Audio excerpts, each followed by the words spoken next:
Chapter 2, Nightlife. For the rest of the day, I felt sad, sad, sad. "You look sad, Humphrey," Golden Miranda said when she was cleaning my cage right before lunch. According to the chart Miss Mack had left, it was her turn to take care of me. Thank goodness, Miranda was the best cage cleaner and never said, "Yuck." She put on throwaway gloves, then cleaned my potty corner, changed my bedding, gave me fresh water, and finally, oh joy, gave me fresh grain, some lettuce and mealworms. "This will make you happy," she said, as she slipped me the special treat she'd brought from home, cauliflower.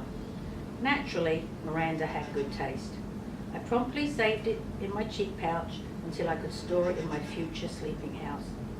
Oh, I messed up there. I promptly saved it in my cheek pouch until I could store it in my sleeping house. Hamsters like to stash food for the future. After my cage was taken care of, I felt well enough to observe Mrs. Brisbane more carefully. Now, Miss Mack was tall, wore bright blouses, short skirts and high shoes. She wore bracelets that jingle-jangled. She spoke in a loud voice and waved her arms and walked around the room when she talked. Mrs. Brisbane, on the other hand, was short, with short grey hair. She wore dark clothes and flat shoes, and she didn't jingle-jangle at all. She spoke in a voice just loud enough to hear and sat at her desk or stood at the chalkboard when she talked. No wonder I was feeling drowsy after lunch. All that nice food and all that soft talking. Is that all this hamster does? Sleep? She asked at one point when she glanced over at my cage. "Well, he's ternal," replied Raise Your Hand Heidi Hopper. "Raise your hand, Heidi," said Mrs. Brisbane. "What's ternal?" "You know, ternal." "He sleeps during the day," said Heidi. I was wide awake now. "Nocturnal," I squeaked. "Hamsters are nocturnal." "Oh, you mean nocturnal," said Mrs. Brisbane. Almost as if she had understood me, she turned and wrote the word on the board. "Can anyone else name an animal that's nocturnal?" "Owl," said Heidi. "Raise your hand, Heidi," said Mrs. Brisbane. "But that is correct, an owl is nocturnal. Anyone else?" A voice shouted out, "My dad!" Mrs. Brisbane looked around. "Who said that?" "He did, AJ." Garth Tugwell pointed at AJ. Both boys sat at the table nearest to my cage. "What about your dad?" Mrs. Brisbane asked. AJ squirmed in his seat. "Well, my mum always says my dad is nocturnal because he stays up so late watching TV." "Stop giggling, gal," and a few other students snickered. Mrs. Brisbane didn't crack a smile. "Her use of the word is correct," she said, "though technically humans are not nocturnal. Any others?" Eventually the class came up with more names of nocturnal animals, like bats and coyotes and opossums, and Mrs. Brisbane said that the class would be learning more about animal habits later in the year. If she'd looked at me, she could learn a lot, but I noticed for the rest of the day that Mrs. Brisbane stayed far away from my cage, as if I had a disease or something. She read a mighty fine story to us in the afternoon, though. In fact, I couldn't get back to my nap afterward. It was about a scary house and these thumping noises and a ghost. Thump, thump, thump. The ghost came down the hall. I had the shivers and quivers. I said to Mrs. Brisbane, sorry, I messed up again. I have to say, Mrs. Brisbane knows how to read a story. Her voice changed and her eyes got wide, and I forgot about her grey hair and her dark suit. To squeak the truth, my fur was on end. The story had a funny ending because it turned out that the ghost wasn't a ghost at all. It was an owl. At the end of the story, everybody laughed, even Mrs. Brisbane. I was beginning to think that life with this new teacher wouldn't be so bad, but I changed my mind when the bell rang at the end of the day and all my classmates raced out of the room, leaving me alone with her. She erased the chalkboard and gathered up her papers. I could tell that we'd be going home soon. Suddenly I began to worry. What if Miss Brisbane lived in a scary house with spooky noises and a thumping ghost? Or even worse, what if Mrs. Brisbane had a scary pet like a dog? My mind was racing as fast as I was spinning my wheel when she finally approached and looked down at me frowning. "Well, you're on your own now," she said. With that, she closed the blinds and walked away, but I heard her mutter, "Rodent," under her breath. She left the classroom and closed the door. She left me alone, all alone in room 26. I had never been alone before. As the room slowly grew darker and quieter, I thought back to the happy times at Miss Mack's apartment. There were always cheery lights on, and music, and telephone talking, and oh dear, during the day I never noticed how the clock on the wall ticked off the seconds one by one, very loudly. Tick, tick, tick.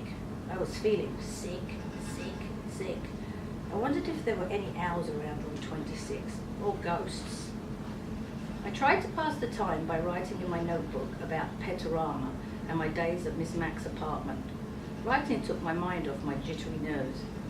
But eventually, my writing paw began to ache and I had to stop my scratchings. If only I could roam free, as I had at Miss Mack's apartment. Then I remembered the lock that doesn't lock.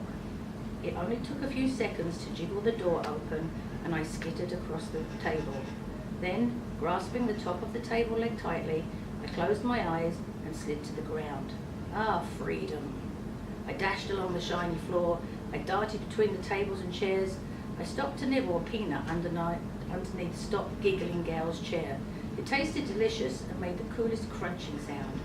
I chewed and chomped and gnawed and nibbled. And when I stopped, I heard the sound. Thump, thump, thump. Just like the story Miss Brisbane had read us. Thump, thump, thump. Closer and closer down the hall, coming towards room 26. Then, rattle, scratch, thump, thump, thump. Suddenly, I longed for the protective comfort of my cage. I dropped what was left of the peanut and scampered back, but when I got to the table, I thought a terrible thought. I had slid down the smooth, shiny leg, straight down, but how was I going to climb up again? I flung myself against the table leg, grabbed on and pushed, up, up, up.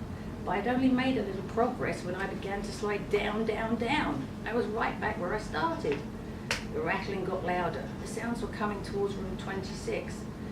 They were coming in room 26. Just then I noticed the long cord running down from the blinds. Without hesitation, I leaped up and grabbed the cord and began swinging back and forth. My stomach churned and I wish I'd never touched that peanut. But with each swing I got a little higher off the ground, and as soon as I saw the edge of the table, I closed my eyes and dived towards it. Whoosh! I slid across the table and scampered into the cage. As I pulled the door behind me, I was suddenly blinded by light. The something had turned on the lights and was clomping across the floor. It was huge and heavy and coming right toward me. Just then my eyes adjusted to the light and I saw the thing.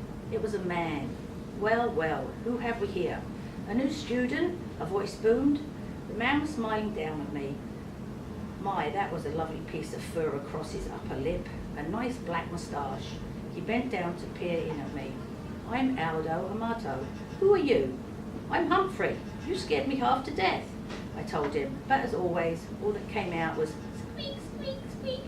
Aldo squinted at the sign on my cage. Oh, you're Humphrey. Hope I didn't scare you half to death, he said with a laugh. I've just come to clean the room. I come every night. But where have you been, he said. He rolled up a big cart with buckets and mops and brooms and all kinds of bottles and rags on it. Oh, that's right, he replied, as if we were having a conversation. Mrs. Brisbane came back today. She's a good teacher, you know, Humphrey. Been teaching here a long time. Wish I'd had a good teacher like her. Say, do you like music, Humphrey? Squeak, squeak, squeak. I tried to tell him. I love music almost as I love Mrs. Mack. Suddenly, a song came blasting out of the radio and he's on his cart, and he set to work, sweeping, mopping, moving, desks, dusting. But Aldo Amato didn't just dust and mop. He spun and swayed, he hopped and leaped, he twisted and twirled. How do you like that floor show? Aldo asked me as he grasped the mop like a dancer holding his partner. Get it? It's a floor show, because I'm cleaning the floor. Then Aldo roared the biggest roar of laugh I'd ever heard. His big moustache shook so much I thought it might fall off. You like that? I'll show you real talent, Humphrey. Aldo picked up his broom and very carefully stood it up, balancing the tip on his outstretched finger.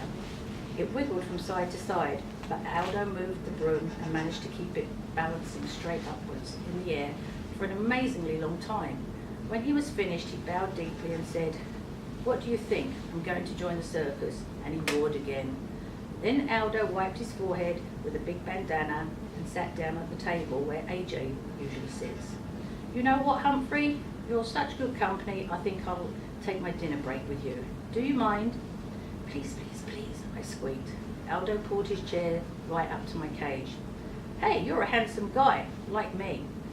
Here, a little bit of green won't hurt you, will it? He tore off a piece of lettuce from his sandwich and pushed it through the bars. Of course, I hid it in my cheek pouch. Aldo chuckled. Good for you, Humphrey. Always save something for a rainy day.